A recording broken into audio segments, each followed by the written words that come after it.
I'm Mark Matsumoto and welcome to my Tokyo kitchen. Today I want to show you an easy way to make Japanese salmon bowl or Zuke Donburi with buttery salmon sashimi that's lightly marinated in an umami-packed sauce. It's the perfect quick meal for summer.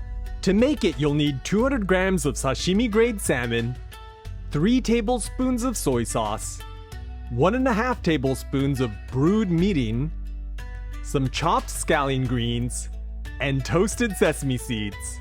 We're also gonna need some freshly cooked Japanese short grain rice. I have a stovetop recipe for making perfect rice and I'll link to it in the video description down below. To make the zukedare or marinade for our salmon, add the soy sauce and mirin to a bowl and give it a stir. Mirin contains alcohol, so if you're worried about it, you can cook it until it's halved in volume to burn most of it off.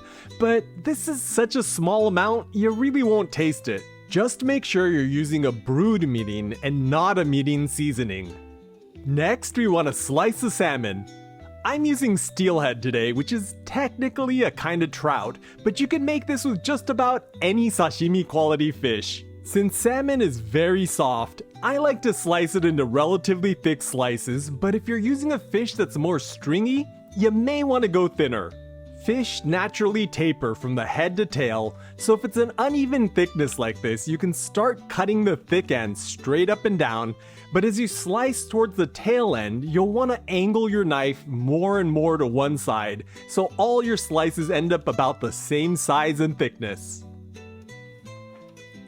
Now, let's get this into the marinade and make sure the pieces are all submerged. Depending on how thickly it's sliced, I usually let my Zuke salmon marinate for 10 to 20 minutes. Okay, let's cover this up and pop it in the fridge. While we wait for that to soak, I want to take a moment to thank all of you who've signed up for my weekly recipes over at marksrecipes.com. In case you haven't been over there yet, this kimchi cured salmon is another great topping for rice bowls. And I have a bunch of other simple sashimi recipes like this mouth-watering torotaku and this refreshing tuna mint ceviche, so go check them out. Alright, let's get back to our salmon zukedon. Our salmon's been marinating for about 15 minutes, and just look at how the soy sauce has deepened its color. The salt in the soy sauce has also drawn out excess moisture, firming up the fish. To assemble our salmon sashimi don, I'm gonna fluff our freshly cooked rice and add some to a donburi, which is basically a large rice bowl.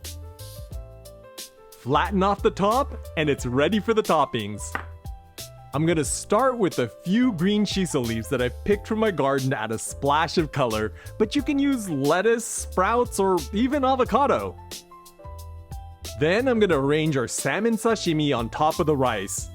I like to stagger the pieces in the same direction so they present nicely, but you can arrange them any way you like.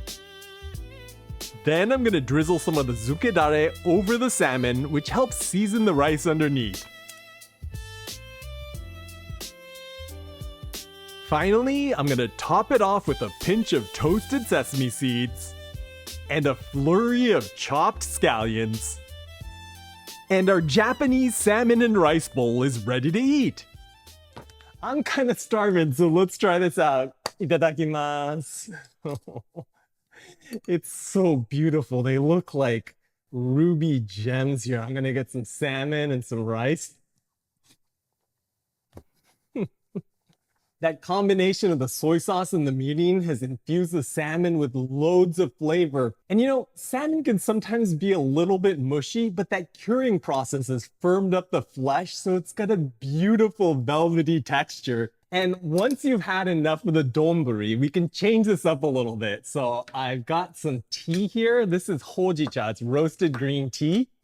And we're just gonna pour this all over the top and make ochazuke, which literally means soaked in tea, but it's kind of like a porridge.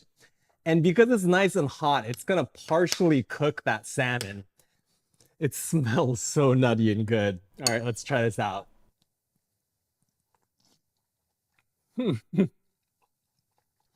Now that just takes it to a whole new level of comforting.